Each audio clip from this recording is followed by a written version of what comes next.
I wanted to explore a different relationship between artist and viewer in a gallery.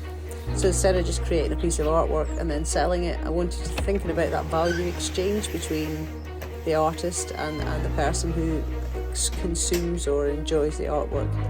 So I decided to make a piece in Raku. This is a glaze mix. This is what you put over the top of the clay once you've fired it once. And this is to create a crackle effect on Raku. And what I wanted to do was create a piece called Memento, Mori, Conforta, which is remember the dead, comfort me. And I wanted to create something where there was a value exchange that wasn't money, but was actually the name of a loved one. And in return for that name of the loved one, which would go inside the Raku skull itself and become kept there forever, completely sealed apart from a slot in the top. In return for that, the participant could take a bone home. And this is based on an ancient custom from Neolithic times, where people would place the ancestors' bones in a barrow, a long barrow, but they would bring them out now and again for certain occasions, and they would keep them at home, sit on a mantelpiece or whatever, it'd be Auntie Sally, and it would make them feel comforted, it would bring them closer to their ancestors. And they would do this, they became disarticulated, so all the different ancestors' bones kind of got stuck together in a group, and so it wasn't like just one person, it was just a representation. Anyway, we went to do the Raku firing, and this little friend came along. He was in the bag with the gauntlets. The gauntlets protect our hands from being fried when we we take pieces of work out of the Raku kiln, because the Raku kiln is massively hot.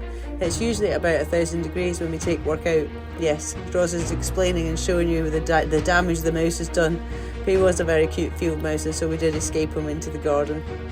So we have to wear lots of protective gear, gauntlets, so these protective glasses, although these ones are a little bit steampunk, and we need to use them when we're taking the work out, because the work comes out at 1,000 degrees centigrade.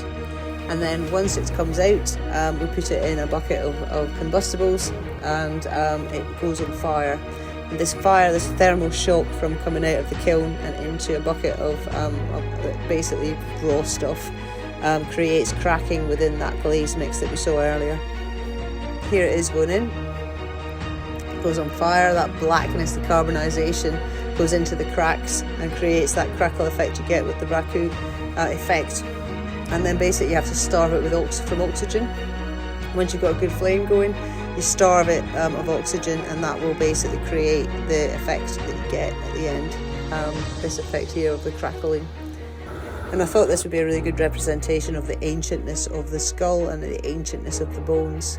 So really what you're doing is you're giving a name of a loved one, and in return you're taking away a bone. Memento mori, comforta me.